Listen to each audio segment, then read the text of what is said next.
வணக்கம் மக்களே, எல்லோரும் எப்படி இருக்கீங்க? ஸோ இந்த வீடியோவில் என்ன டாபிக் பார்க்க போகிறோம் அப்படின்னா, இந்த மொபைல் கம்பெனிஸ்லாம் ஏன் அப்படி அட்ராசிட்டிஸ் பண்ணிகிட்ருக்காங்க அப்படின்னு தெரியல.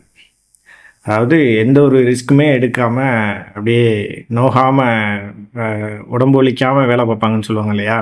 அந்த மாதிரி எந்த வித ரிஸ்க்கும் இல்லாமல் ரொம்ப ஈஸியாக வந்து மொபைல் மேனுஃபேக்சர் பண்ணி செல் பண்ணிடலான்னு நினைக்கிறாங்க போல். இப்போ ரீசெண்டாக ஆப்பிள் அவங்களோட ஐஃபோன் 16 சீரீஸ் வந்து லான்ச் பண்ணியிருக்காங்க. நீங்கள் எல்லோரும் வந்து பார்த்துருப்பீங்க. ஸோ இன்டர்நெட்டில் அதை பற்றி பாசிட்டிவ் நெகட்டிவாக நிறையா வீடியோஸ் வந்து நிறைய பேர் வெளியிட்டுருக்காங்க. நீங்களும் கண்டிப்பாக அதை பார்த்துருப்பீங்க. ஸோ என்னென்ன ப்ளஸ் இருக்குது, என்ன நெகட்டிவ், போன ஜென்ரேஷனுக்கு இந்த ஜென்ரேஷன் என்ன அப்கிரேட் இருக்குது அப்படிங்கிறதெல்லாம் நிறைய பேர் வீடியோ போட்டிருக்காங்க. நீங்கள் கண்டிப்பாக அதை பார்த்துருப்பீங்க. ஸோ நான் அது சம்மந்தமாக ரிவ்யூ கொடுக்குறதுக்கு இந்த 16 சீரீஸ் எப்படி இருக்குது அப்படின்னு சொல்கிறதுக்கு வரல. நான் வந்ததுக்கான நோக்கம், இந்த மொபைல் கம்பெனிஸ் ஒரு சில விஷயங்களில் பண்ணக்கூடிய அட்ராசிட்டிஸை தட்டி கேட்டு இதுக்கெல்லாம் ஒரு முற்றுப்புள்ளி வைக்கணும் அப்படிங்கிற ஒரே நோக்கத்துக்காக நான் வர கிடையாது. ஆக்சுவலாக இவங்க பண்ணுற இந்த விஷயங்களெல்லாம் பார்க்கும்போது நமக்குள்ளே ஒரு மனக்குமுறல் உண்டாகுது இல்லையா? இந்த மனக்குமுறலை யார்கிட்ட போய் சொல்லி புலம்புறதுன்னு எனக்கு தெரியல. அதனால் அந்த மனக்குமுறல்களை உங்ககிட்ட கொட்டி தீர்க்கலாம் அப்படின்றதுக்காக இந்த வீடியோ வந்து மேக் பண்ணுறேன். ஸோ இப்போ ஐஃபோனுக்குள்ளே போகலாம். ஸோ ஐஃபோன் 15லேருந்து 16 சீரீஸ்க்குள்ளே என்ட்ரு ஆகிருக்காங்க. ஸோ 15லேருந்து என்ன விதமான ஒரு அப்கிரேட் கொடுத்துருக்காங்க அப்படின்னு பார்த்தீங்கன்னா, நம்ம எல்லாருக்குமே தெரியும், வழக்கம் போல் கேமரா மாடியூலை மட்டும் மாற்றி ஒவ்வொரு சீரீஸாக வந்து பேரை மாற்றி செல் பண்ணுவாங்க அப்படிங்கிறது ஒரு சின்ன குழந்தைக்கு கூட தெரியும். ஐஃபோனில் ஒரு சீரீஸ்லேருந்து இன்னொரு சீரீஸ் அப்கிரேட் பண்ணும்போது என்ன பண்ணுவாங்கன்னு கேட்டால், கேமரா மாடியூலோட டிசைனை மாற்றுவாங்க அப்படின்னு வந்து ஈஸியாக சொல்லுவாங்க எல்லோரும். நீங்கள் அதை கேள்விப்பட்டிருப்பீங்க. ஸோ இந்த டைமும் அதே தான், கேமராவோட அந்த மாடியூல் லைட்டாக டிசைன் சேஞ்ச் ஆகிருக்கு. ஸோ 15 சீரீஸுக்கும் 16 சீரீஸுக்கும் அந்த ப்ராசஸரில் கூட பெரிய அளவிலான டிஃப்ரென்ஸ் எதுவும் இல்லை. அதே 3 நானோமீட்டர் ப்ராசஸரும் அதே 6 கோர் ப்ராசஸர் தான் கொடுத்துருக்காங்க.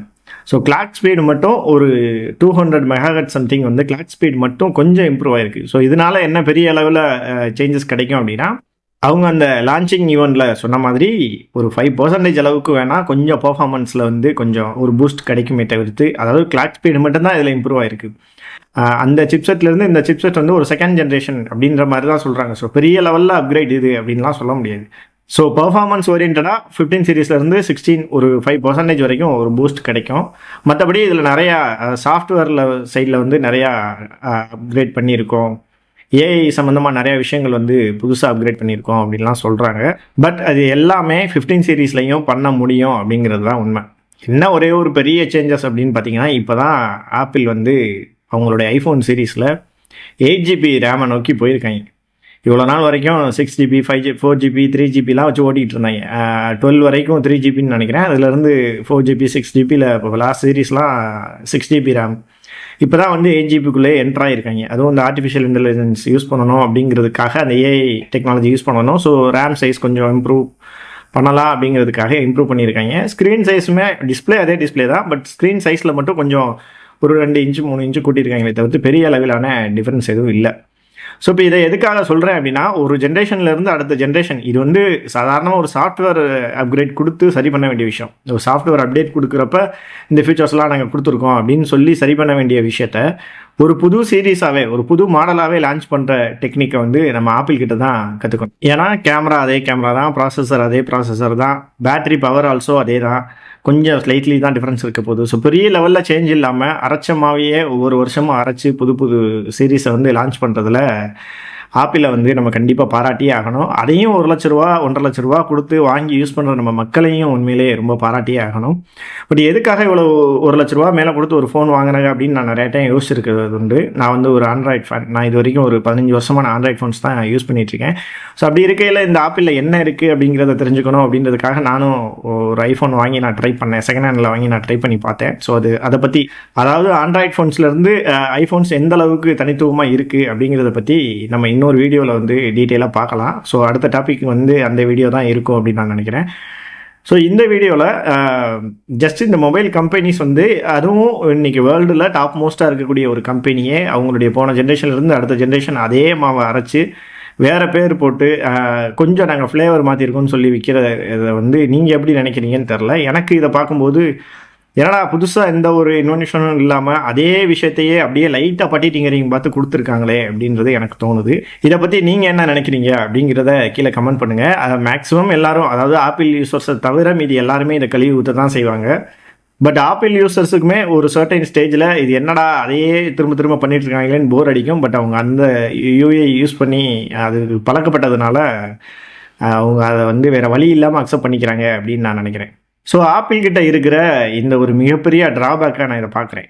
ஒரு டிசைன் கூட வந்து ஒவ்வொரு வருஷத்துக்கும் அவங்களால இம்ப்ரூவ் பண்ணி ஒரு புது விதமாக வந்து உருவாக்க முடியலை அப்படின்றத நினைக்கும் போது உண்மையிலேயே ரொம்ப வருத்தமாக இருக்குது. ஸோ இது ஆப்பிள் மட்டும் தான் பண்ணுறாங்களா அப்படின்னு பார்த்தீங்கன்னா எல்லா மொபைல் ஃபோன்ஸும் இதை தான் ஃபாலோ பண்ணிகிட்ருக்காங்க. உதாரணத்துக்கு சாம்சங் எடுத்துட்டிங்கன்னா சாம்சங்கோட இப்போ ரீசெண்டாக வர்ற மொபைல் சீரீஸாக இருந்தாலும் சரி, இதுக்கு முன்னாடி போன வருஷம் அவங்க லான்ச் பண்ணதாக இருந்தாலும் சரி, உதாரணத்துக்கு சாம்சங்கோட A34 மாடலை பாருங்கள். ஸோ அதே மாடலில் தான் A35லையும் அவங்க கேரி ஃபார்வர்ட் பண்ணியிருப்பாங்க. அதே மாதிரி இது A54, இது A55. ஸோ இதுலேயும் அவங்க ஒரே மாதிரி டிசைன்ஸை தான் வந்து கேரி ஃபார்வர்ட் பண்ணியிருப்பாங்க. அதே மாதிரி அவங்களுடைய எஸ் சீரிஸ் ஃபோன் எடுத்துட்டிங்க அப்படின்னா S23 பாருங்கள். So S23 FE, S24, S24 FE பார்த்தீங்க இல்லையா, எல்லாமே ஒரே மாதிரியான கேமரா மாடியூல் முதற்கொண்டு சேஞ்ச் பண்ணாமல் ஒரே மாதிரி டிசைனில் தான் அவங்களுமே லான்ச் பண்ணிகிட்ருக்காங்க. S24, S24 ultra, S24லேருந்து S24 ultra தான் கொஞ்சம் டிசைன் மாறும். இப்போ S23 அல்ட்ரா அண்ட் S24 அல்ட்ராவுமே உங்களுக்கு பெரிய அளவில் டிஃப்ரென்ஷியேஷன்லாம் தெரியாது. ஸோ இப்படி சாம்சங்குமே ஒரே மாடலில் ஒரே விதமான டிசைன் பேட்டர்னை வச்சு ஒவ்வொரு சீரீஸாக மொபைல் லான்ச் பண்ணிகிட்டே இருக்காங்க. இது சாம்சங்கும் பண்ணுறாங்க. ஆப்பிள் சாம்சங் மட்டும் தான் பண்ணுறாங்கன்னு பார்த்தீங்கன்னா எல்லா மொபைலுமே தான். இப்போ பிபிகே எலக்ட்ரானிக்ஸும் சேர்த்து தான். பிபிகே எலக்ட்ரானிக்ஸ்னால் விவோ, ஓப்போ, OnePlus, ரியல்மி எல்லாத்தையும் நான் சேர்த்து தான் சொல்கிறேன். ஸோ அவங்களுமே இதே வேலையை தான் பார்த்துட்ருக்காங்க.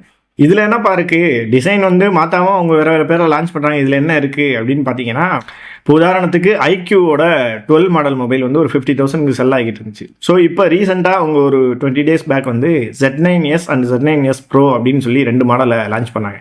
இந்த Z9S Pro அப்படிங்கிறது வந்து அந்த ஐக்யூவோட 12 இருக்கு இல்லையா, ஐக்யூ 12ஓட அதே டிசைன் பேட்டர்னை இவங்க இதில் யூஸ் பண்ணியிருப்பாங்க. ப்ராசஸர் மற்ற உள்ளே இருக்கிற சின்ன சின்ன விஷயங்கள்லாம் சேஞ்ச் பண்ணியிருப்பாங்களே தவிர டிசைன் பேட்டர்ன் அதே மாதிரி தான் இருக்கும். அதே மாதிரி இந்த Z9S அப்படிங்கிறது வந்து விவோ இப்போ ரீசெண்டாக லான்ச் பண்ணியிருந்தாங்க இல்லையா, V40 and V40 Pro. So அதோட டிசைன் பேட்டர்னை அப்படியே காப்பி பண்ணி இவங்க வந்து Z9S அப்படிங்கிற பேரில் வந்து லான்ச் பண்ணியிருப்பாங்க. ஸோ 2 மொபைல் வந்து ஐக்யூ சைட்லேருந்து லான்ச் பண்ணியிருந்தாங்க.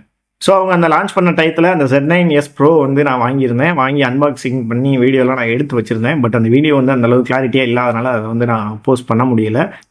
மொபைல் அந்த ப்ரைஸுக்கு ஒர்த்தாக தான் இருந்தது. ஸோ பரவாயில்ல, ஒரு கர்வ்டு டிஸ்பிளே உள்ள ஒரு ஃபோன் 20,000 கிடைக்கிது, நல்ல ஆஃபரில் வேறு கொடுத்துருந்தாங்க, 20,000 கிடைக்கிதே அப்படின்னு நினச்சிட்டு இருந்தேன். ஆல்ரெடி வந்து விவோவோட V40லேருந்து காப்பி பண்ணது தான் Z9S, ஐக்யூவோட 12ஓட டிசைனை காப்பி பண்ணது தான் வந்து Z9S Pro அப்படின்னு பார்த்துட்டு இருக்கும்போது திடீர்னு விவோவில் இருந்து T3 Proன்னு சொல்லிட்டு அப்படியே Z9S Proவை காப்பி பண்ணி ஒரு மொபைல் லான்ச் பண்ணாங்க. அட்லீஸ்ட் வந்து ஏதாவது கலரையாவது மாற்றுவாங்கன்னு பார்த்தீங்கன்னா அதே ஆரஞ்சு கலரும் ஒரே ஒரு அந்த லக்ஸ் மார்பிள் கலருக்கு பதிலாக க்ரீன் கலர் கொடுத்து அதே மாதிரி 2 கலரில் லான்ச் பண்ணியிருந்தாங்க. கொஞ்சம் கூட சேஞ்ச் பண்ணாங்க. என்னடா நம்ம இப்போ தான் ஐக்யூவில் Z9S Proன்னு வாங்கினோம், அப்படியே காப்பி பண்ணி போட்டிருக்கானே, அதுவும் அதே ப்ரைஸில் போட்டிருந்தாங்க. ஸோ என்னடா அப்படின்னு பார்த்துட்டு இருக்கிறதுக்குள்ளே இன்றைக்கி நான் அந்த வீடியோ எடுத்துகிட்டு இருக்கிற September 12 அன்னைக்கு பார்த்தீங்கன்னா T3 அல்ட்ரான்னு சொல்லிட்டு அந்த Z9S மாடலில், அதாவது V40, ஆல்ரெடி விவோவோட V40 இருந்தது இல்லையா, அதே பேட்டர்னை யூஸ் பண்ணி அதே ப்ராசஸர், அதே டைமென்சிட்டி 9200 ப்ராசஸரை 9200+ அப்படின்னு சொல்லிட்டு அதில் பெரிய சேஞ்சஸ் இருக்காதுன்றது உங்களுக்கு தெரியும். இப்போ Snapdragon 8 Gen 3 ப்ளஸ்னா 8 Gen 3க்கும் +க்கும் பெரிய அளவில் சேஞ்சஸ்லாம் இருக்காது. ஸோ அவங்களுடைய V40 Proவில் கொடுத்தா அதே 9200 டைமென்சிட்டி 9200வை அப்படியே 9200+ன்னு சொல்லி இன்றைக்கி T3 அல்ட்ரான்னு லான்ச் பண்ணியிருக்காங்க. ஸோ நான் ஒரு 20 நாளைக்கு முன்னாடி ஒரு மொபைல் வாங்குகிறேன். 20 நாளுக்குள்ளே அதை வேறு வேறு பேரில் வேறு வேறு ப்ரைஸ் ரேஞ்சில் வேறு வேறு சின்ன பட்டி டிங்கரிங் பார்த்து வேறு வேறு கம்பெனிஸ் வந்து அதை செல் பண்ணிகிட்ருக்காங்க அப்படின்னு நினைக்கும் போது காட் ஆகுமா ஆகாதான்றதை நீங்களே சொல்லுங்கள். சரி, இவங்க மட்டும் தான் அப்படின்னா அந்த சைடு ஓப்போ, OnePlus அவங்க அட்ராசிட்டிஸும் தாங்க முடியாது.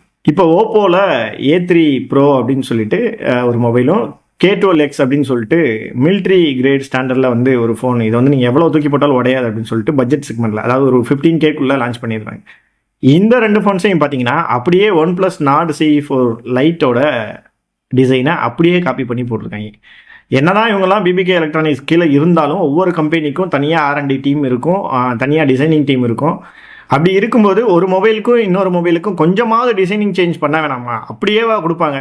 இப்போ கார்ஸ்லாம் எடுத்துட்டிங்கன்னா இப்போ கியா ஹுண்டாய் ரெண்டுமே வந்து ஒரே பேரண்ட் கம்பெனி கீழே வர்றது. அந்த 2 கம்பெனியுமே நிறையா கார்ஸை ஒரே சேசிஸை வந்து அவங்க வந்து யூஸ் பண்ணுவாங்க. இப்போ கியாவில் வந்து செல்டோஸ் இருக்குது, ஹுண்டாயில் வந்து கிரெட்டா இருக்குது அப்படின்னா அவங்க 2 பேருமே ஒரே சேஸை ஒரே பாடி தான் வந்து யூஸ் பண்ணுவாங்க. ஆனால் காஸ்மெட்டிக் சேஞ்சஸ் அப்படின்னு சொல்லிட்டு அவங்களுடைய அவுட்டர் லுக் எக்ஸ்டீரியர் இருக்கு இல்லையா, அதுலேயும் இன்டீரியர்லையும் ஒரு பெரிய அளவிலான சேஞ்சஸை வந்து கொடுத்து அந்த கார் வந்து 2 கார் தான், வேற கார் தான் அப்படின்னு வந்து நம்மளை நம்ப வைப்பாங்க இல்லையா. ஸோ அந்த மாதிரி ஒரு மறுவாது வச்சு அனுப்புங்கடா அப்படின்னு கேட்கணும்னு தோணுது. ஏன்னா அந்த T3 ப்ரோலாம் பார்த்தீங்கன்னா அதே கலர் அதே மொபைலையே விவோன்னு மட்டும் பேரை மட்டும் மாற்றி அனுப்புவீங்க அப்படின்னு வந்து தோணுது.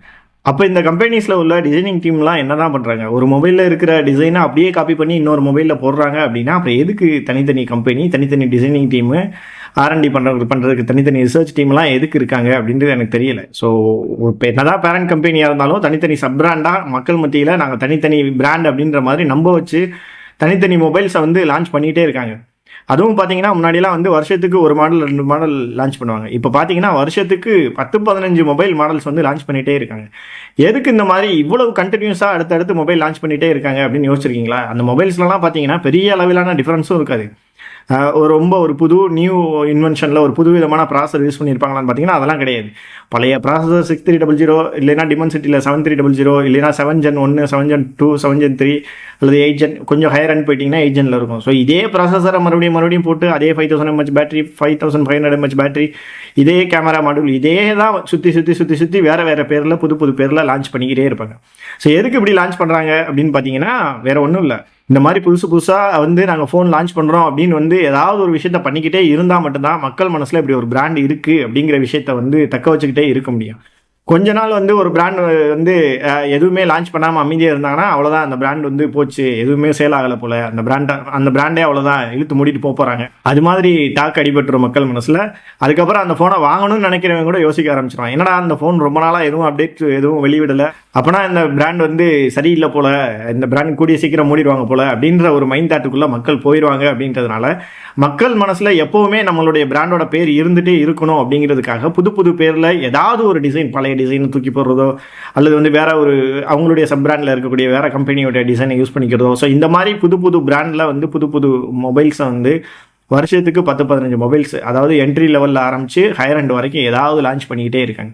ஸோ இப்படி அவங்க மார்க்கெட்டில் சஸ்டெயின் பண்ணுறதுக்காக புது பேரில் கண்டினியூஸாக மொபைல் லான்ச் பண்ணிகிட்டே இருக்குது. அவங்களுடைய பேரை மார்க்கெட்டில் தக்க வைக்கும், அவங்களுடைய பிராண்ட் வந்து வேல்யூ குறையாமல் பார்த்துக்குமே தவிர்த்து கன்சூமர்ஸாக இது நமக்கு நல்லதா அப்படின்னு பார்த்தீங்கன்னா கண்டிப்பாக நல்லது கிடையாது. ஏன்னா நம்ம வந்து ஒரு புது பிராண்ட் இது அல்லது வந்து இந்த பிராண்டில் இந்த இது நல்லா இருக்கும் அப்படின்னு நம்பி தான் போகிறோம்.